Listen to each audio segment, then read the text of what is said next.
probably going on to Mars, which the Apollo program was meant to be followed on by. So this is a real flight because it is going to be a massive thing for humanity when we send people back to the moon and then potentially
I'm Jean-Yves Le Gall.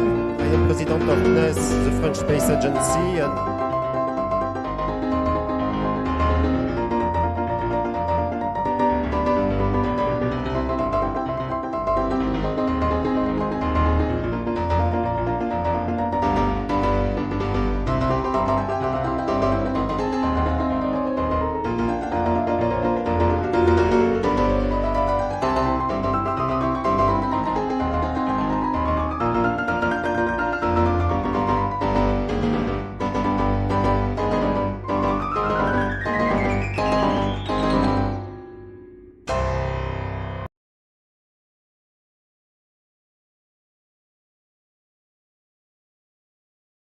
I'm Jean-Yves Le Gall. I am President of CNES, the French Space.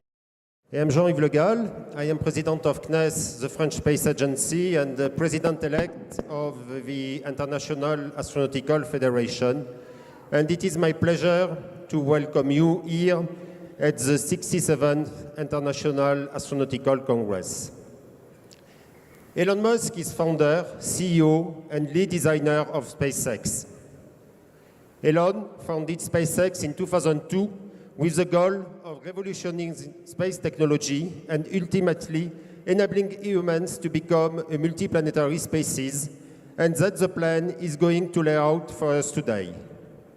SpaceX has had a number of firsts, including as the first private company to deliver cargo to and from the International Space Station, and the first entity to land an orbital class booster back on land and on run ships out at sea.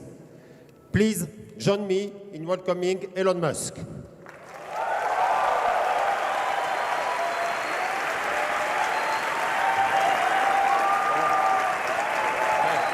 you. Thanks for having me.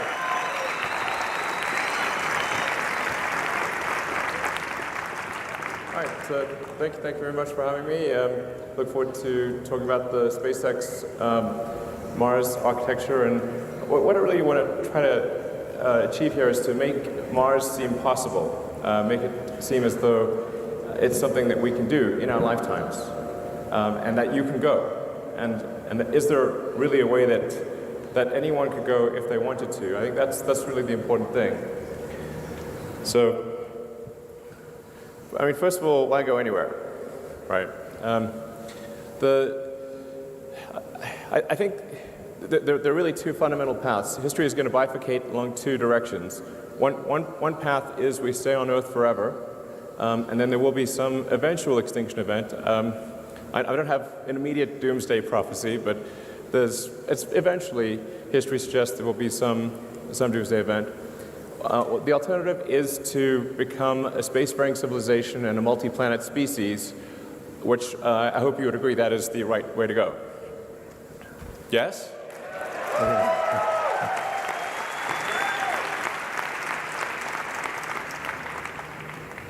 That's what we want. Yeah.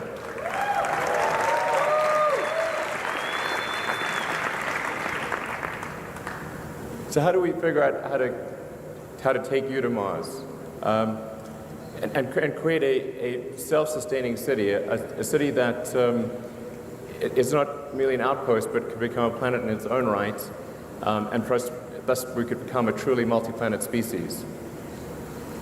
Sometimes people wonder, well, what about other places in the solar system? Why Mars? Just to sort of put things into perspective, this is an actual scale of what the solar system looks like. So we're currently in the third little rock from the left. That's Earth. Yeah, exactly. And our goal is to go to the fourth rock on the left. That's Mars. But you can get a sense for the real scale of the solar system, how big the Sun is, and Jupiter, Neptune, Saturn, Uranus, and then the little guys on the right are Pluto and friends. This sort of helps see it not quite to scale, but it gives you a better sense for where things are. So our options for becoming a multi-planet species within our solar system are limited. We have, in terms of nearby options, we've got Venus. But Venus is a high-pressure, super high-pressure, hot acid bath. So that would be a tricky one. Venus is not at all like the goddess. This is not in no way similar to the actual goddess. So it's really difficult to make things work on Venus. Mercury is also way too close to the Sun. We could go potentially on one of the moons of Jupiter or Saturn, but those are quite far out, much further from the Sun, a lot harder to get to. It really leaves us with one option if we want to become a multi-planet civilization, and that's Mars. We could conceivably go to our moon, and I certainly have nothing against going to the moon, but I think it's challenging to create become multi-planetary on the moon because it's much smaller than a planet. It doesn't have any atmosphere. It's not as resource-rich as Mars. It's got a 28-day day, whereas the Mars day is 20 4.5 hours. And in general, Mars is far better suited to ultimately scale up to be a self-sustaining civilization. So just to give some comparison between the two planets, that they're remarkably close in a lot of ways. In fact, we now believe that early Mars was a lot like Earth. And in fact, if we could warm Mars up, we would once again have a thick atmosphere and liquid oceans. So, but where things are right now, Mars is about half again as far from the sun as Earth. So still decent sunlight. It's a little cold, but we can warm it up. It has a very helpful atmosphere, which in the case of Mars being primarily CO2 with some nitrogen and argon and a few other trace elements, means that we can grow plants on Mars just by compressing the atmosphere. And it has nitrogen too, which is also very important for growing plants. It would be quite fun to be on Mars because you'd have gravity, which is about 37% that of Earth. So you'd be able to lift heavy things and bound around and like have a lot of fun. And the day is remarkably close to that of Earth. And so we just need to change that bottom row. Because currently we have 7 billion people on Earth and 0 on Mars. So there's been a lot of great work by NASA and other organizations in early exploration of Mars and understanding what Mars is like, where could we land, what's the composition of the atmosphere, where is there water, or ice, I should say, and so we need to go from these early exploration missions to actually building a city. The issue that we have today is that if you look at a Venn diagram, there's no intersection of sets of people who want to go and can afford to go. In fact, right now you cannot go to Mars for infinite money.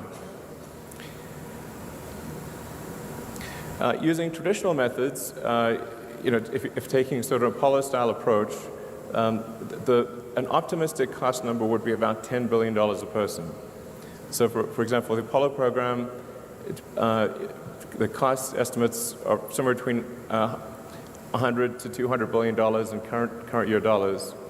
And we sent 12 people to the surface of the moon, which was an incredible thing, and I think probably one of the greatest achievements of humanity.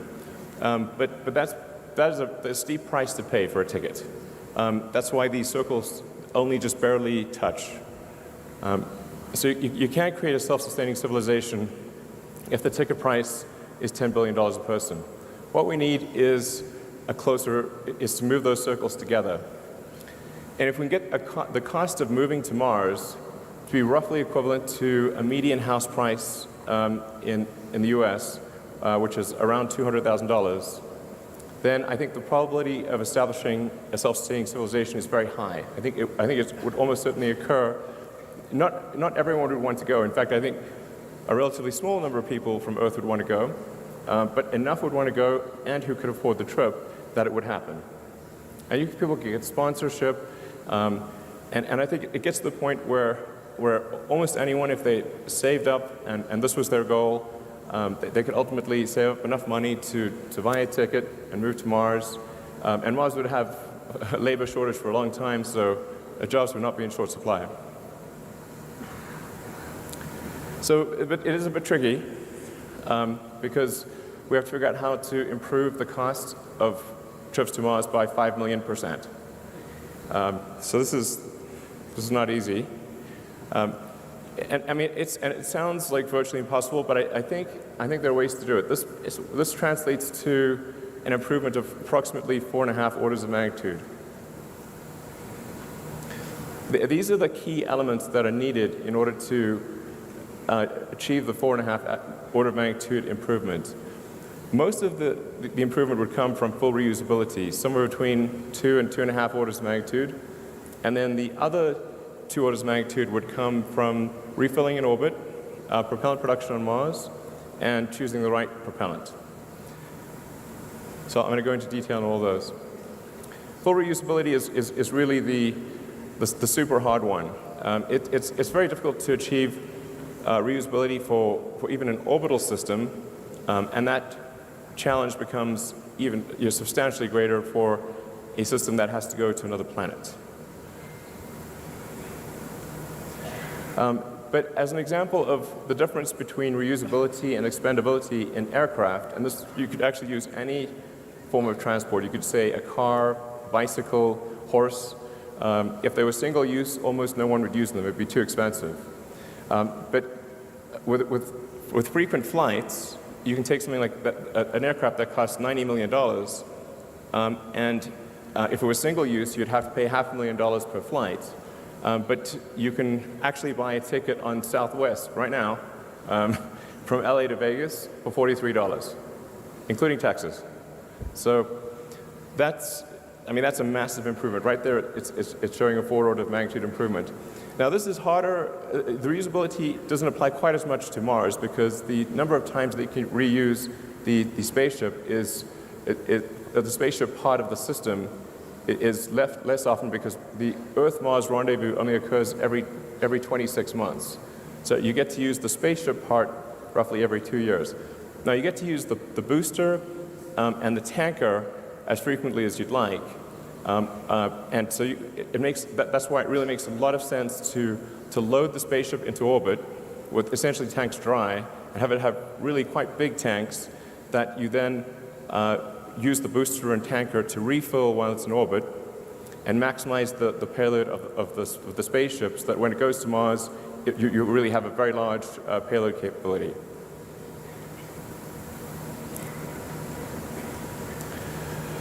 So, as I said, refilling in orbit is one of the essential elements of this.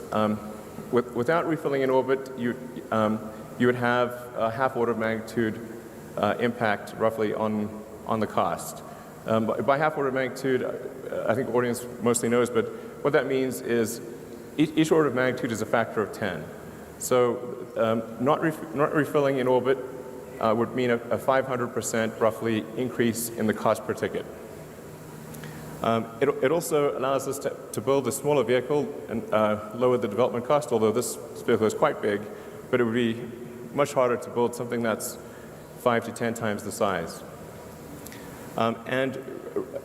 It also reduces the sensitivity of performance characteristics of the booster, rocket, and tanker. So if there's a shortfall in the performance of any of the elements, you can actually make up for it by having 1 or 2 extra refilling trips to the spaceship. So it's very important for reducing the susceptibility of the system to a performance shortfall. And then producing propellant on Mars is actually also very obviously important. Again, if we didn't do this, it would have at least a half order of magnitude increase in the cost of a trip, so a 500% increase in the cost of the trip. And it would be pretty absurd to try to build a city on Mars if your spaceships just kept staying on Mars and not going back to Earth. You have this like massive graveyard of ships. You have to like do something with them. So it really wouldn't make sense to leave your spaceships on Mars. You really want to build a propellant plant on Mars and send the ships back. So, and Mars happens to work out well for that because it has a CO2 atmosphere, it's got water ice in the soil, and with H2O and CO2 you can produce CH4, methane, and oxygen O2.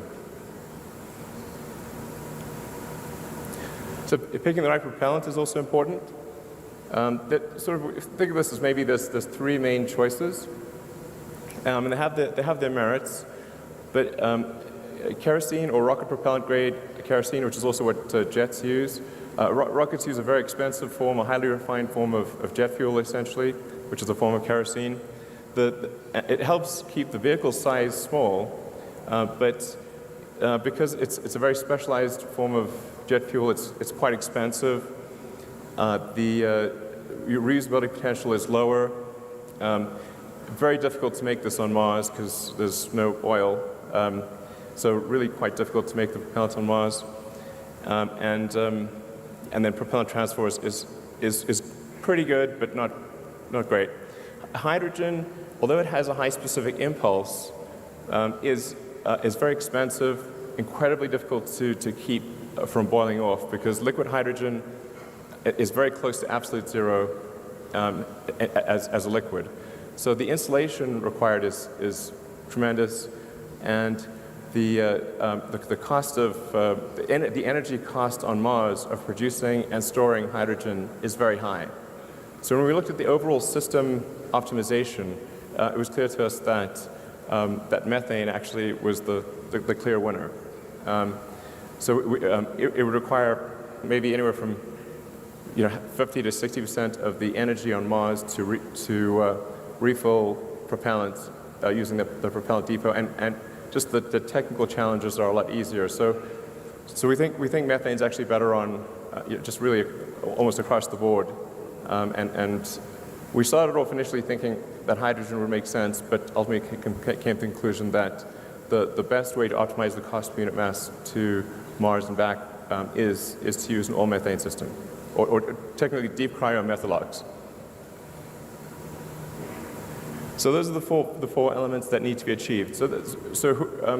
Whatever architecture, whatever system is designed, whether by SpaceX or anyone, we think these are the four features that need to be addressed in order for the system to really achieve a low cost per ton to the surface of Mars. And this is a simulation of the overall system.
So what you saw there is really quite close to what we will actually build. It will look almost exactly what you saw, like what you saw. So this is not an artist's impression. These, the simulation was actually made from the SpaceX engineering CAD models. So this is not, it's not just, well, this is what it might look like. This is what we plan to try to make it look like. So in the video, you got a sense for what the system architecture looks like. The rocket booster and the spaceship take off, loads the spaceship into orbit. The rocket booster then comes back. It comes back quite quickly, within about 20 minutes. And so it can actually launch the tanker version of the spacecraft, which is essentially the same as the spaceship, but filling up the unpressurized and pressurized cargo areas with propellant tanks. So they look almost identical. So this also helps lower the development cost, which obviously will not be small. And then the propellant tanker goes up, and it'll go up multiple times, so anywhere from 3 to 5 times to fill the tanks of the spaceship in orbit. And then once the spaceship the tanks are full, the cargo has been transferred, and we reach the Mars rendezvous timing, which, as mentioned, is roughly every 26 months. That's when the ship would depart. Now, over time, there would be many spaceships. You would ultimately have, I think, upwards of 1,000 or more spaceships waiting in orbit. And so that the Mars colonial fleet would depart en masse. They're kind of like Battlestar Galactica. You've seen that thing. That's a good show. So a bit like that. But it actually makes sense to load the spaceships into orbit because you've got 2 years to do so, and then make frequent use of the booster and the tanker to get really heavy reuse out of those. And then with the spaceship, you get less reuse because you have to say, well, how long is it going to last? Well, maybe 30 years. So that might be 12 to maybe 15 flights of the spaceship at most. So you really want to maximize the cargo of the spaceship and reuse the booster and the tanker a lot. So anyways, the ship goes to Mars, gets propellant replenished, and then returns to Earth. So I'll go into some of the details of the vehicle design and performance. And I'm going to gloss over, I'll only talk a little bit about the technical details in the actual presentation, and then I'll leave the detailed technical questions to the Q&A that follows. This is to give you a sense of size.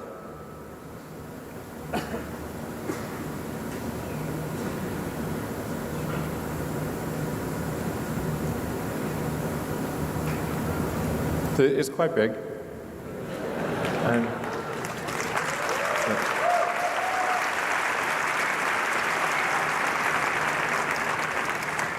And the funny thing is, I think in the long term, the ships will be even bigger than this. I think that this will be relatively small compared to the Mars interplanetary ships of the future.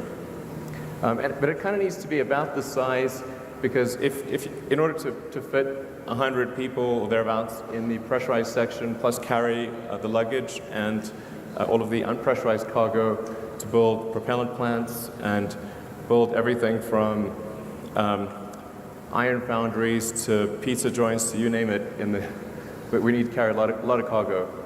So it really needs to be roughly on this order of magnitude, because if we say like say a minimum threshold for self-sustaining city on Mars or civilization would be 1 million people, well, and you can only go every 2 years. If you have 100 people per ship, that's 10,000 trips. So I think at least 100 people per trip is the right order of magnitude, and I think we actually may end up expanding the crew section and ultimately taking more like 200 or more people per flight in order to reduce the cost per person.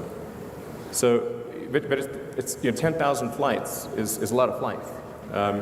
So you really want, ultimately, I think, on the order of 1,000 ships. It'll take a while to build up to 1,000 ships.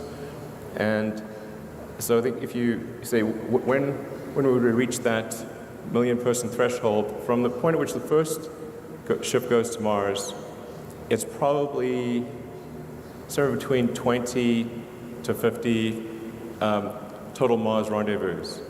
So it's probably somewhere between maybe 40 to 100 years to achieve a fully self-sustaining civilization on Mars. So that's the sort of a cross-section of the ship. And in some ways it's not that complicated, really. It's made primarily of an advanced carbon fiber.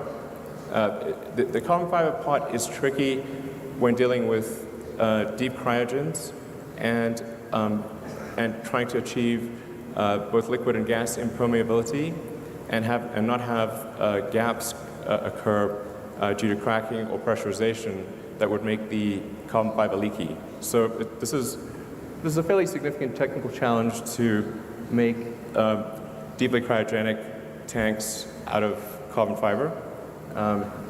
And it's only recently that we think that the carbon fiber technology has gotten to the point where we can actually do this without having to create a liner on the some sort of metal liner or other liner on the inside of the tanks, which would add mass and complexity.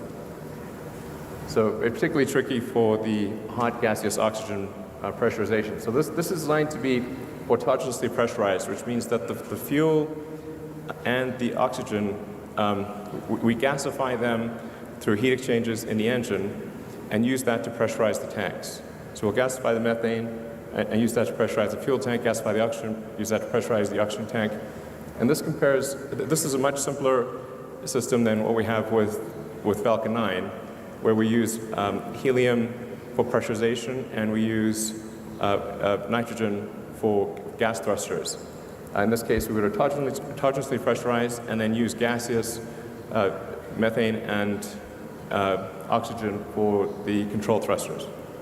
So really, you only need 2 ingredients for this, as opposed to 4 in the case of Falcon 9, and actually 5 if you consider the ignition liquid.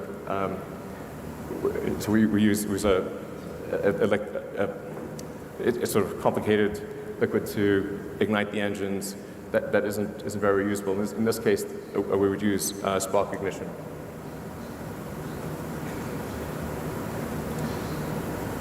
So this gives you a sense of vehicles by performance, sort of current and historic. I don't know if you can actually read that, but in expandable mode, the vehicle approach that we're proposing would do about 550 tons and about 300 tons in reusable mode. That compares to Saturn's V max capability of 135 tons. But I think this really gives a better sense for things.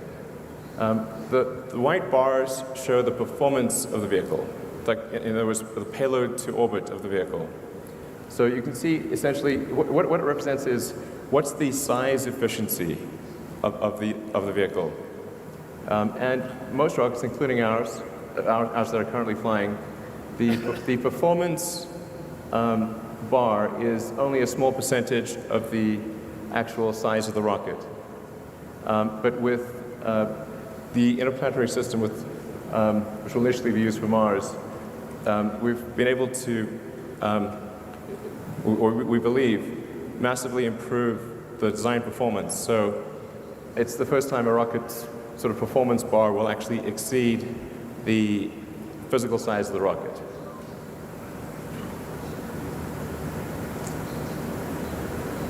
This gives you a more direct sort of comparison. This is the thrust level is quite enormous. We're talking about a liftoff thrust of 13,000 tons. So it'll be quite tectonic when it takes off.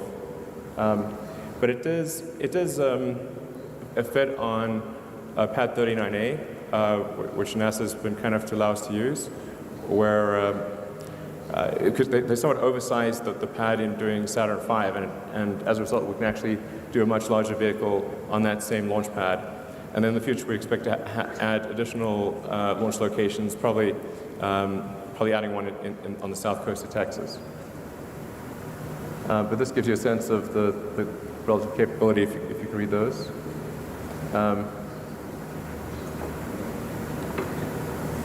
But yeah, these vehicles have very different purposes. This is really intended to carry huge numbers of people, ultimately millions of tons of cargo to Mars. So you really need something quite large in order to do that. So talk about some of the key elements of the interplanetary spaceship and rocket booster. We decided to start off the development with what we think are probably the two most difficult elements of the design. One is the Raptor engine, this is going to be the highest chamber pressure engine of any kind ever built, and probably the highest thrust to weight. It's a full-flow staged combustion engine, which maximizes the theoretical momentum that you can get out of a given source fuel and oxidizer. We subcool the oxygen and methane to densify it. So compared to when propellants are normally used, they're used close to their boiling point in most rockets. In our case, we actually load the propellants close to their freezing point, and that can result in a density improvement of up to around 10 to 12%, which makes an enormous difference in the actual results of the rocket. It also makes it gets rid of any cavitation risk for the turbopumps, and it makes it easier to feed a high-pressure turbopump if you have very cold propellant.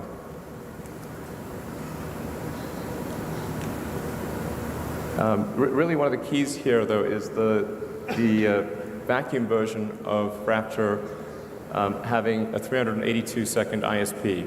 This is really quite critical to the whole Mars mission. And we're confident we can get to that number, or at least within a few seconds of that number, ultimately maybe exceeding it slightly.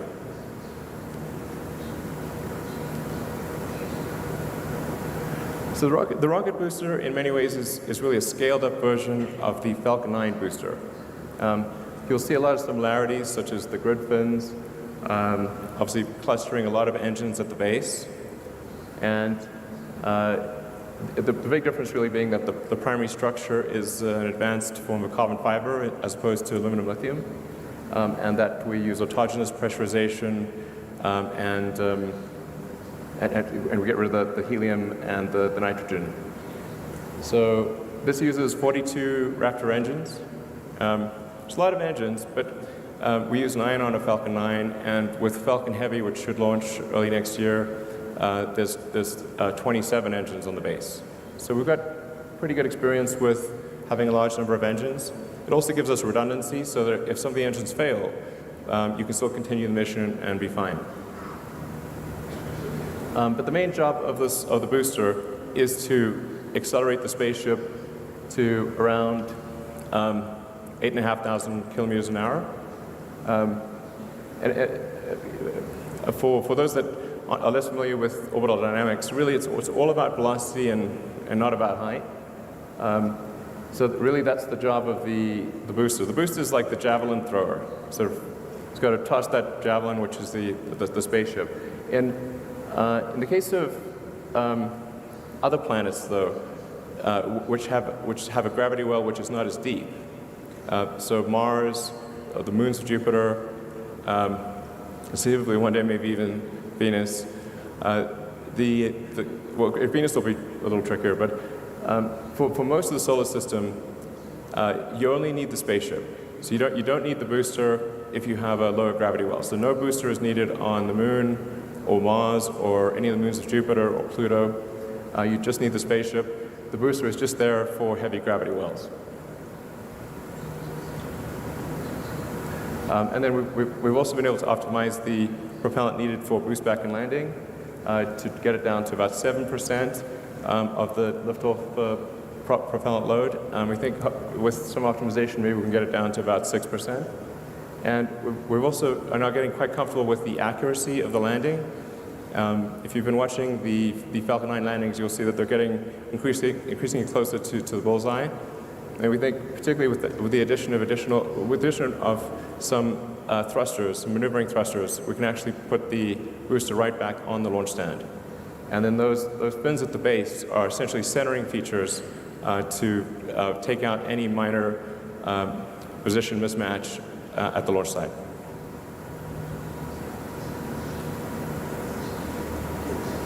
So it looks like at the base. So we think we only need to gimbal or steer the center cluster of engines. So there's 7 engines in the center cluster. Those would be the ones that move for steering the rocket, and the other ones would be fixed in position, which gives us the best concentration of we can max out the number of engines because we don't have to leave any room for gimbaling or moving the engines. And like I said, this is all designed so that you could actually lose multiple engines even at liftoff or anywhere in flight and continue the mission safely.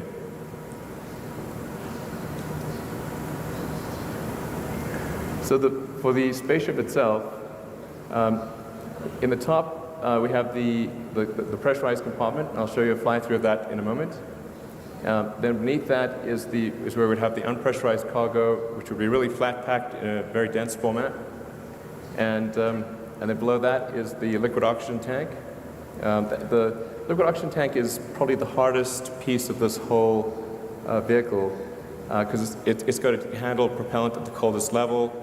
And the tanks themselves actually form the airframe. So the airframe structure and the tank structure are combined, as it is in all modern rockets.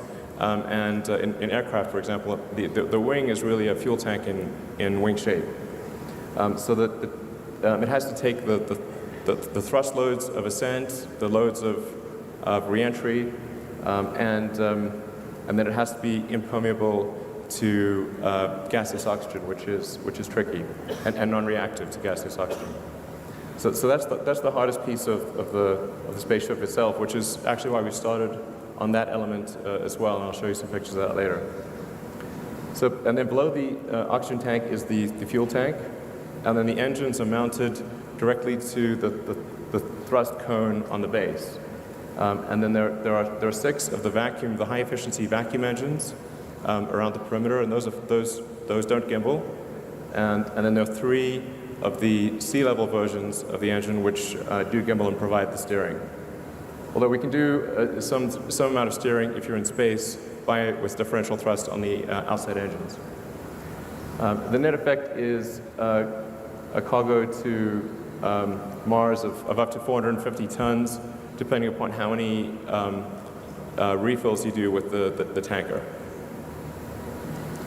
And the goal is at least 100 passengers per ship, although I think ultimately we'll probably see that number grow to 200 or more. This chart's a little difficult to interpret at first, but we decided to put it there for people who want to watch the video afterwards and sort of take a closer look, analyze some of the numbers. The column on the left is probably what's most relevant, and that gives you the trip time. So depending upon which Earth-Mars rendezvous you're aiming for, the trip time at 6 kilometers per second, departure velocity can be as low as 80 days. And then over time, I think we'd obviously improve that. Ultimately, I suspect that you'd see Mars transit times of as little as 30 days in the more distant future. So it's fairly manageable considering the trips that people used to do in the old days that routinely take sailing voyages that would be 6 months or more.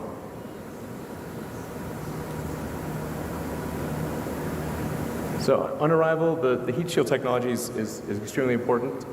We've been refining the heat shield technology using our Dragon spacecraft, and we're now on version 3 of PICA, which is phenolic impregnated carbon ablator, and it's getting more and more robust with each new version, with less ablation, more resistance, less need for refurbishment.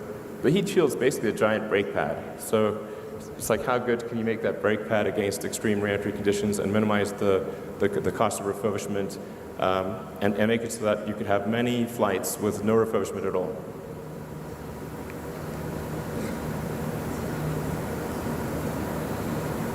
So this is a flight through of the crew compartment.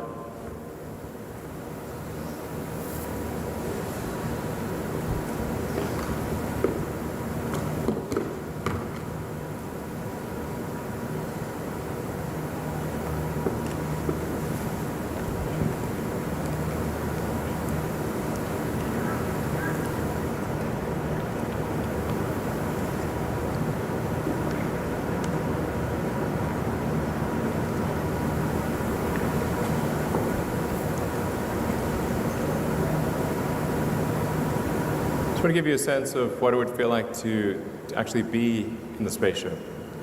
I mean, in order to make it appealing and increase that portion of the Venn diagram where people who actually want to go, it's got to be really fun and exciting, and it can't feel cramped or boring. So the crew compartment or the occupant compartment is set up so that you can do zero-G games, you can float around. There'll be like movies, lecture halls, cabins, a restaurant. It'll be like really fun to go. You're gonna have a great time.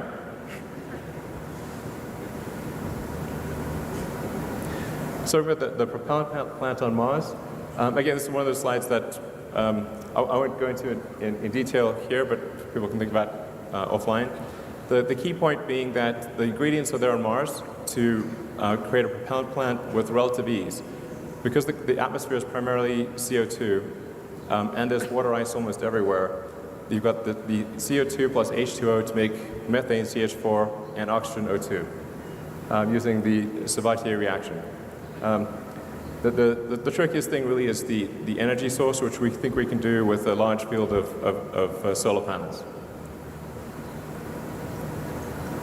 So then to give you a sense of the cost, really the key is making this affordable to almost anyone who wants to go.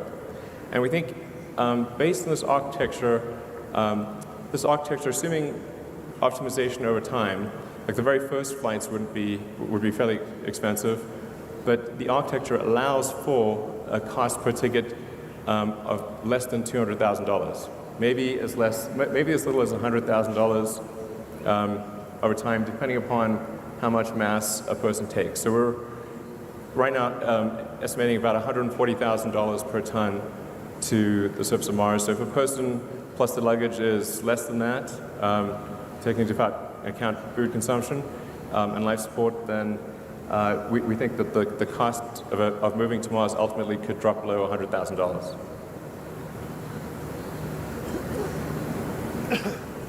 So funding, we thought about funding sources, and so we've got steel underpants, launch satellites, send cargo to the space station, Kickstarter, of course, followed by profit. So obviously it's going to be a challenge to fund this whole endeavor. We do expect to generate pretty decent net cash flow from launching lots of satellites and servicing the space station for NASA, transferring cargo to and from the space station, and then I know that there's a lot of people in the private sector who are interested in helping fund a base on Mars, and then perhaps there will be interest on the government sector side to also do that. Ultimately, this is going to be a huge public-private partnership, and I think that's how the United States was established, and many other countries around the world is a public-private partnership. So I think that's probably what occurs. And right now we're just trying to make as much progress as we can with the resources that we have available, and just sort of keep moving the ball forward, and hopefully. I think as we show that this is possible, that this dream is real, not just a dream, it's something that can be made real. I think the support will snowball over time, and I should say also the main reason I'm personally accumulating assets is in order to fund this. So I really don't have any other motivation for personally accumulating assets except to be able to make the biggest contribution I can to making life multiplanetary.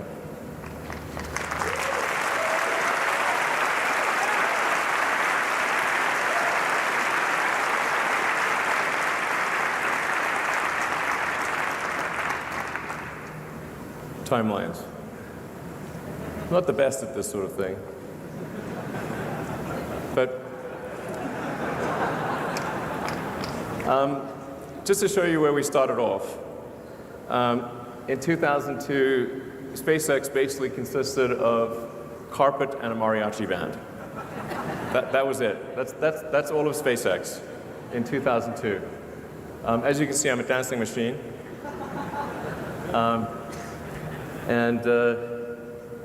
Yeah, I believe in kicking off celebratory events with mariachi bands. I really like mariachi bands. But that was what we started off with in 2002. And really, I mean, I thought we had maybe a 10% chance of doing anything, of even getting a rocket to orbit, let alone getting beyond that and taking Mars seriously. But I came to the conclusion that if there wasn't some new entrant into the space arena with a strong ideological motivation, then it didn't seem like we were on a trajectory to ever be a spacefaring civilization and be out there among the stars. Because in '69 we were able to go to the moon, and the space shuttle could get to low Earth orbit, and then obviously the space shuttle got retired, but that trend line is down to zero. So I think what a lot of people don't appreciate is that technology does not automatically improve. It only improves if a lot of really strong engineering talent is applied to the problem that it improves. And there are many examples in history where civilizations have reached a certain technology level and then have fallen well below that, and then recovered only millennia later. So we go from 2002, where we basically were clueless, and developed with Falcon 1 the smallest useful orbital rocket that we could think of, which would deliver half a ton to orbit. And then 4 years later, we developed and built the first vehicle. So we developed the main engine, the upper stage engine, the airframes, the fairing, and the launch system, and had our first attempt at launch in 2006, which failed. So that lasted about 60 seconds, unfortunately. But 2006, 4 years after starting, is also when we actually got our first NASA contract. And I just want to say I'm incredibly grateful to NASA for supporting SpaceX. Despite the fact that our rocket crashed, it was awesome. I'm NASA's biggest fan. So thank you very much to the people that had the faith to do that. Thank you.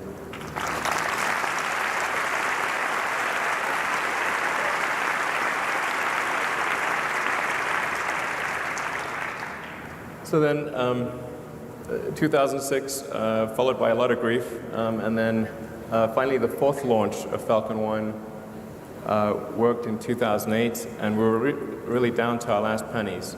In fact, I only thought I had enough money for 3 launches, and the first 3 bloody failed. We were able to scrape together enough to just barely make it and do a fourth launch. And thank goodness that fourth launch succeeded in 2008. That was a lot of pain. And then also at the end of 2008 is when NASA awarded us the first major operational contract, which was for resupplying cargo to the space station and bringing cargo back. Then a couple of years later, we did the first launch of Falcon 9, version 1.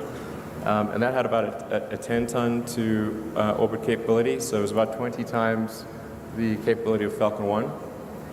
And also was designed to carry our Dragon spacecraft.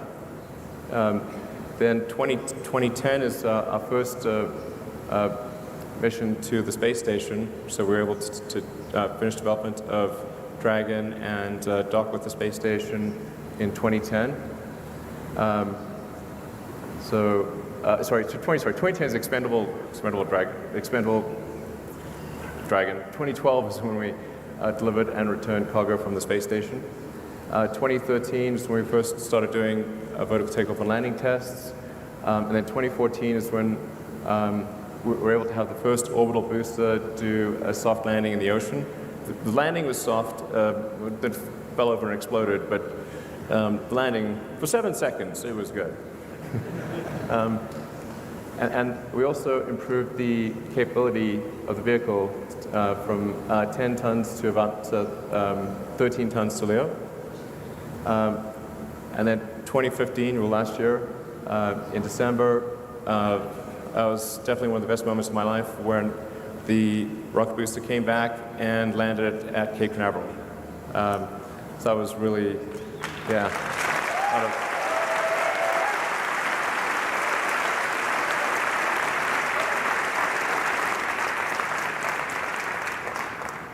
So I think that really showed that we could bring an orbit-class booster back from a very high velocity all the way to the launch site and land it safely and with almost no refurbishment required for reflight. And if things go well, we're hoping to refly one of the landed boosters in a few months.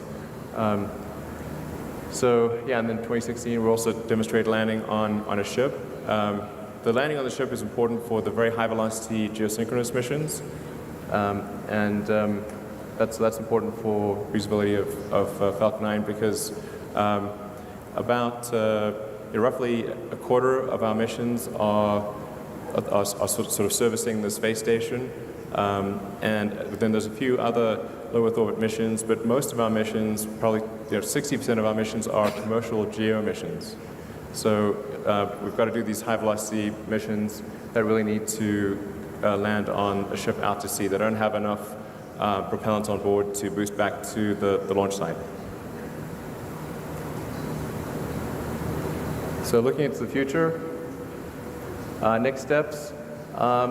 We were kind of intentionally a bit fuzzy about this timeline,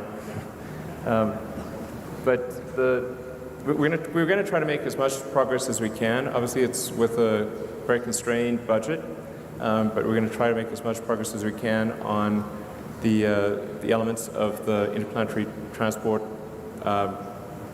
booster and spaceship, and hopefully we'll be able to complete the first development spaceship in maybe about 4 years, and start doing suborbital flights with that. In fact, it actually has enough capability that you could maybe even go to orbit if you limit the amount of cargo with the spaceship. Well, you have to really strip it down. But in tanker form, it can definitely get to orbit. Can't get back. We can get to orbit. It actually starts thinking like maybe there is some market for really fast transport of stuff around the world, provided we can land somewhere where noise is not a super big deal. Rockets are very noisy. But we could transport cargo to anywhere on Earth in 45 minutes at the longest. So most places on Earth would be maybe 20, 25 minutes. So maybe if we had a floating platform out off the coast of, say off the coast of New York, say 20, 30 miles out, you could go from, New York to Tokyo in, 25 minutes. Cross the Atlantic in 10 minutes. Really, most of your time would be getting to the ship. And then it'd be real quick after that. So there's some intriguing possibilities there, although we're not counting on that.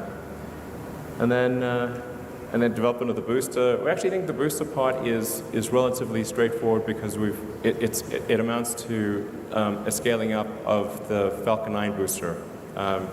So we don't see a lot of sort of showstoppers there. But then trying to put it all together and make this actually work for Mars. If things go super well, it might be kind of in the 10-year time frame. But I don't want to say that's when it will occur. It's like there's a huge amount of risk. It's going to cost a lot. Good chance we don't succeed, but we're going to do our best and try to make as much progress as possible. And we're going to try to send something to Mars on every Mars rendezvous from here on out. So Dragon 2, which is a propulsive lander, we plan to send to Mars in a couple of years, and then do probably another Dragon mission in 2020. In fact, we want to, establish a steady cadence, that there's always a flight leaving, like a train leaving the station. With every Mars rendezvous, we will be sending a Dragon, at least a Dragon to Mars, and ultimately the big spaceship. So if there are people that are interested in putting payloads on Dragon, you know you can count on a ship that's going to transport something on the order of at least 2 or 3 tons of useful payload to the surface of Mars.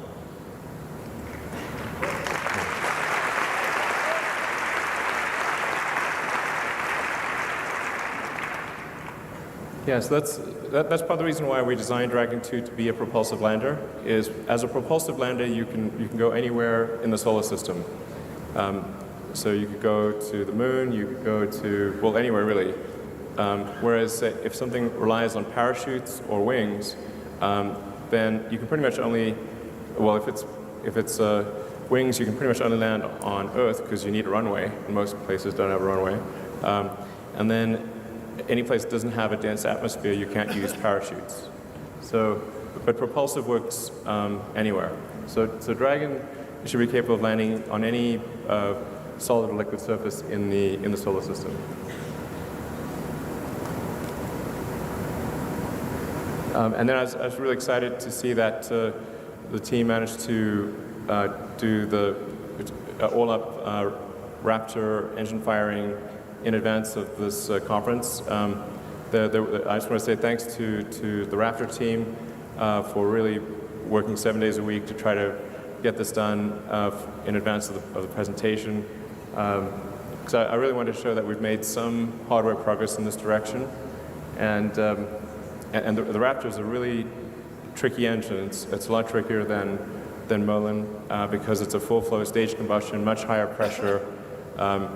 And I'm kind of amazed it didn't blow up on the first firing, but fortunately it was good.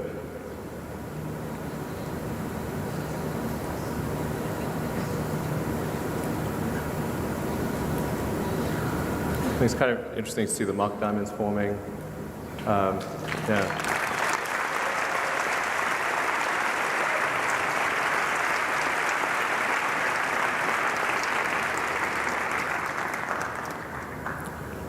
So part of the reason for making the engine sort of small, like Raptor, although it has 3 times the thrust of a Merlin, is actually only about the same size as a Merlin engine because it has 3 times the operating pressure. And that means we can use a lot of the production techniques that we've honed with Merlin. We're currently producing Merlin engines at almost 300 per year. So we understand how to make rocket engines in volume. So even though the Mars vehicle uses 42 on the base and 9 on the upper stage, so we're 51 engines to make. That's well within our production capabilities for Merlin, and this is a similarly sized engine to Merlin, except for the expansion ratio. So we feel really comfortable about being able to make this engine in volume at a price that doesn't break our budget. And then we also wanted to make progress on the primary structure. So as I mentioned, this is really a very difficult thing to make, is to make something out of carbon fiber. Even though carbon fiber has incredible strength to weight, when you want to then put super cold liquid oxygen and liquid methane, particularly liquid oxygen, in the tank, it's subject to cracking and leaking, and it's a very difficult thing to make. Just the sheer scale of it is also challenging because you've got to lay up the carbon fiber in exactly the right way on a huge mold, and you've got to cure that mold at temperature, and then it's just really hard to make large carbon fiber structures that can do all of those things and carry incredible loads. So that's the other thing we wanted to focus on was the Raptor, and then building the first development tank for the Mars spaceship. So yeah, like I said, this is really the hardest part of the spaceship. The other pieces are we have a pretty good handle on, but this was the trickiest one, so we wanted to tackle it first. You get a size for how big the tank is. It's really quite big. Also, big congratulations to the team that worked on that. They also were working 7 days a week to try to get this done in advance of the IAC.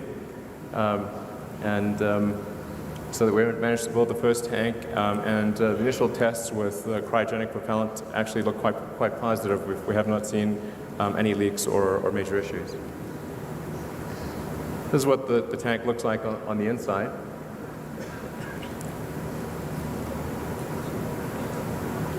So you can get a real sense for just how big this tank is.